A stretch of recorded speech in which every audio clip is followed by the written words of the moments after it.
Hi everyone, Sandman here. This video is brought to you by a generous donation from Peter. He didn't give me a specific topic, so I'm going to discuss an article called Babies Made Without Mothers Will Come Sooner Than We Think.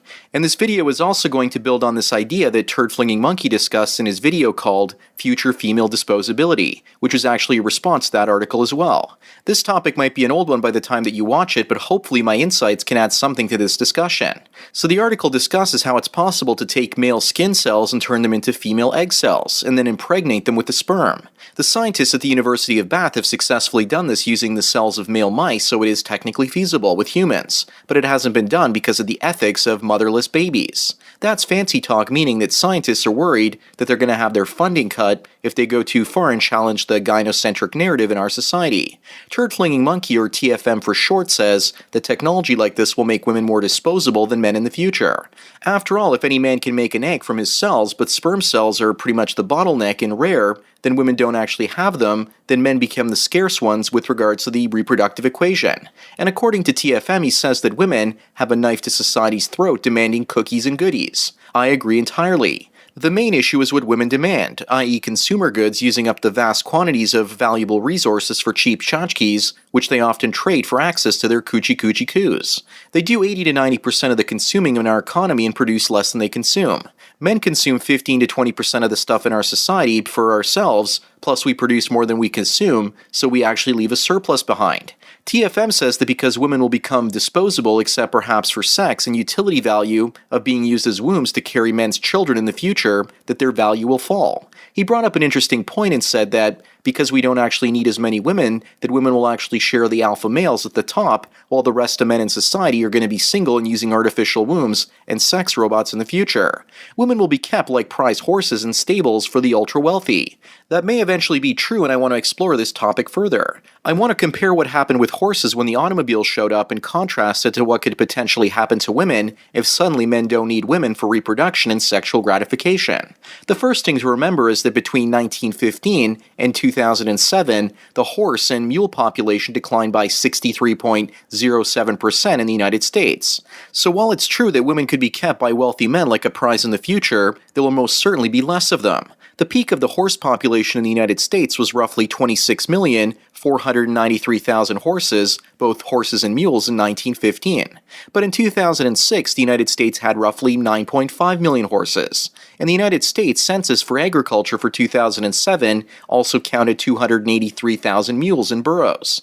So if we look at the United States today, there are roughly 10.4 millionaires in the United States. So let's be generous and assume that each of these millionaires can afford 3 wives. That would mean that 30 million women in the United States would be married to wealthy guys. Then let's assume that some women out there would continue to work as prostitutes, escorts, courtesans, nannies, wet nurses, and wombs for hire for the remaining men out there. That might bring up the total to another 15 to 20 million. So it's not impossible that today's population of women could fall 60+% in the future, if we use the statistics of horses and mules over the last century. Also keep in mind that the population of four-legged hoof beasts has actually fallen 60%, while the population of humans in America has actually gone up 200%. So it's not all that crazy for the number of women in society to fall roughly by 80 to 90%, as their utility value continues to fall. Women's utility value as broodmares, sex donkeys, and nannies can also fall further, with sex robots replacing the sexual donkeys, artificial wombs replacing broodmares, and robot nannies replacing nurturing mothers. To be fair, a lot of male utility would also be replaced as robots take away jobs from both men and women. In a society where men and women will have to compete with each other for scarce jobs, the difference between being a man or a woman might actually mean the difference between having the option to eat versus starving in the streets. Men that choose to have kids will opt to have male children because they don't want to see their daughters turn into concubines or possibly sex toys for the wealthy or even middle-class men. So they'll probably opt to have boys. Women who can also afford children will probably choose to have boys because they're easier to raise, require less resources, and will probably have more utility value for their mothers and help mama out when her breasts sag and her days as a broodmare wet nurse come to an end. So the female population would naturally, through natural selection by parents, begin to decline. until it reached some sort of level of equilibrium, and dare I say it eventually shot past that and the gynocentrism returned with a vengeance. My prediction is that at some point, say once only 5% or possibly 10% of the population is female, the remaining women will be elevated to queen bee status. Sure, they'll have less reproductive value and will be seen as less valuable at first, but eventually the scarcity of women in a society will mean that the vast numbers of men in society will be desperate for real female attention. The third article in the description is called "Not Enough Women in China, Let Men Share a Wife, an Economist Suggests." The first time I heard the term polyandry, I thought it was absolutely insane. But according to Zhe Zushi, I'm probably butchering that, an economist in a Chinese university, he says that by 2020 China will have 30 million bachelors or leftover manlets. He says that poor men are unable to find and afford a wife and will never actually have kids, so he sees the solution as multiple poor men getting together and thus pooling their resources so they can afford to basically have one wife. Remember, in China there's no old age security, so if these men don't have children, they could pretty much have a very miserable existence. Using China as a future example, if the pension schemes in Western countries collapse, then men will need to basically have sons to help those survive into old age if the robots take most of the jobs. The best thing I see happening from all of this is that eventually the human populations will fall and will put less material strain on our environment. But if there is polyandry, then we will have prematurely solved the potential environmental crisis. Sure, at first we'll have a lot less women eating truckloads of useless purses and shoes, as well as all the resources that are required to produce them. But eventually, when the human population reaches some sort of new equilibrium, the remaining women will probably be elevated on a pedestal with regards to gynocentrism, which will be back with a vengeance, like I said earlier. Suddenly, the remaining women will be charging outrageous amounts of money for sexual services and renting their wombs.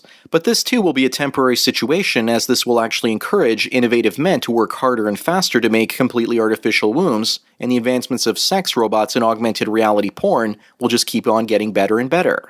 It's obvious that women will be fighting these new technologies by using their voting power, and cries for help will be heard by manginas around the world. But the desire for men to have freedom like Braveheart cannot be stopped. Men want to be masters of our own destiny, and we don't want a woman towering over us unless it's absolutely necessary for our survival.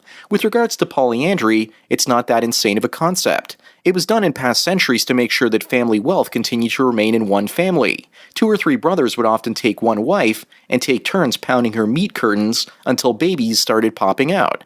They would kill off most of the female babies, and then the whole bunch of brothers, when they got old enough, would do the same thing elsewhere. The same happened in parts of India as well. Notice how women didn't complain in such societies, because they knew that women came out on top.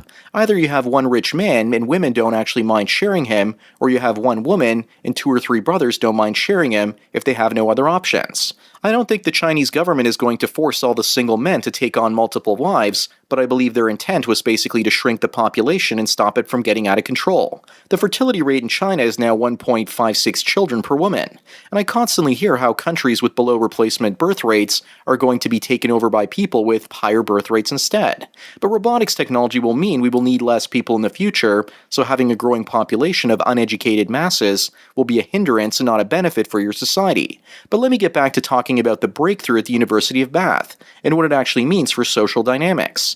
Women in the comments section are saying it's creepy and it's absolutely wrong, and they're trying to shame this type of innovation.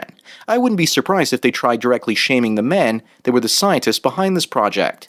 But then the article goes on to say that top biologists at Harvard and Brown universities warn that science is hurtling faster than we think, and urge nations to look at the legal minefield that surrounds this particular idea. As far as I'm concerned, this is their attempt to cover their ethical butts so the social justice warriors don't attack them. But they're trying to set up plausible deniability and pass the blame down to the lawyers and the politicians and wipe their hands clean from any responsibility. TFM is also right that we need to sell this new type of technology as being beneficial to women. I would go further and say it is actually beneficial to gay males and lesbians as well. Don't they deserve to have their own kids too? The only reason we have surrogacy in most Western countries for men is because gay males were demanding it and because they're the victim class according to society and they get what they want. Straight men need to ride in the coattails of gay men when it comes to new reproductive technologies, but obviously not ride too closely. If it were only straight men that were getting AIDS and HIV, do you really think that the medical establishment would actually have developed AIDS drugs as quickly as it did? Also, thanks to TFM for his horse analogy, because I do see that as a real possibility. But horses are expensive and take a lot of training to break in, so I don't think we're going to see as many women in society as we think in the future where men can reproduce without women. The ethics of asexual or single-sex reproduction do not fit well into political correct gynocentrism, so there will most certainly be pushback no matter how sneaky we are trying to push this agenda through.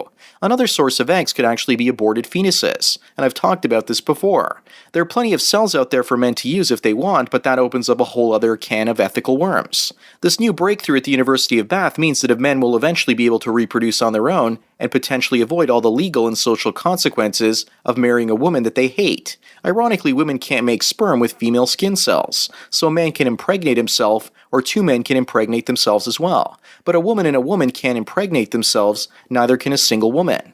This is a game changer if it comes out, but I agree with TFM that the greatest danger is that funding for this project will be stopped because of ethical concerns. I say screw the ethical concerns because when men are screwed over by women, no one talks about ethics, they just let women dispose of men like dirty douchebags.